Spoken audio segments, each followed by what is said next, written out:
Anthony Bourdain captivated the masses, taking us on adventures around the globe for almost 2 decades. When he spoke, we listened. Well, I'm psyched. My dream has finally come true. What he ate, we wanted to taste. This is what you want. This is what you need. And where he traveled, we now needed to go. You go away. You learn. You get scarred, marked, changed in the process. And 3 years after his untimely death, his longtime director and friend, Tom Vitale, has released a memoir about their adventures around the world together. We're here today at the TWA Hotel to catch up with Tom.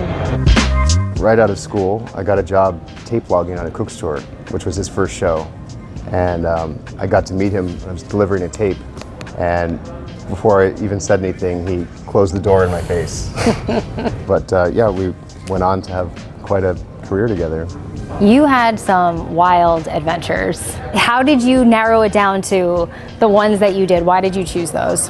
There were a couple chapters, like the trip to the Congo, that just really felt like they needed to be there. I don't know, it kind of almost wrote itself in a certain way. It's also really incredible to just have the curtain pulled back, not only on your relationship with Tony, but on making a show like that. The amount of people you worked with, the food, the fact that you order the dishes 3 times. Food is an amazing device, also very difficult to work with. It's unpredictable, highly perishable, and Tony didn't do retakes. So when we filmed a scene, the food was sort of photographed in wider shots, and he ate it, and then after he was done, and we knew what he ate, we'd go to the kitchen and film the food being made again, and then film insert shots at the table with a hand model that was often me or the producer. Tell me things about Tony that you think the public would be surprised about. I think a lot of that comes up in your book. I mean, just everything was bigger about him than what made it to air. You know, he was more interesting. He was shyer, more flawed. I mean, traveling with him, you can imagine, I'm sure, there couldn't be a better traveling companion. Really? Because he gave you a hard time. Well, he did, but I mean, the way that he would contextualize things, and even when he was giving a hard time, it was always blisteringly hilarious and funny.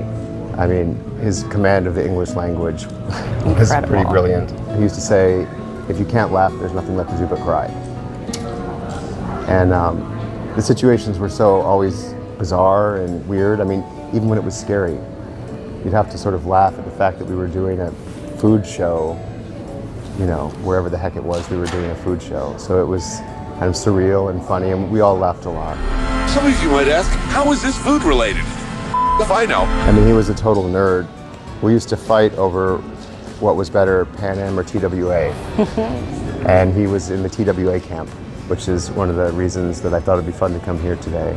Oh, I was going to ask. I said, you could pick anywhere you want to shoot this, and you picked Sunken Lounge at TWA Hotel. Yeah, well, I'd never been here before, and I mean, it's pretty spectacular. So are you a convert now? Well, I mean... Oh, I saw you carrying a Pan Am bag, did I not? Yeah, I have a collection of vintage airline memorabilia, even though I'm scared of flying, too, which is... You're afraid of... Have you... Terrified of flying. Every How time did you do this job? Yeah, well, you don't let your fears get in the way of an adventure or a good time or an experience. Even at the darkest times, we always knew it was just the adventure of a lifetime.